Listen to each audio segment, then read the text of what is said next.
আচ্ছা আপনারা কি এত লাউড গাইতে পারবেন যে বাচ্চু ভাই ওখানে থেকে শুনবে? এত লাউড গাইতে পারবেন? আমি চাই বাচ্চু ভাই যেন শুনতে পায়। এত লাউড গান প্লিজ আমার সাথে।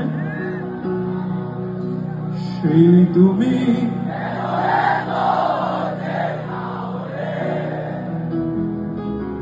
সেই আমি কেন তোমাকে দুঃখ দিয়ে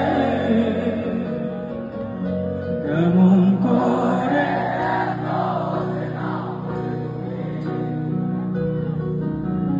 কিভাবে বদলে গেছি আমি বুকেরই সব কষ্ট দুহাত সরিয়ে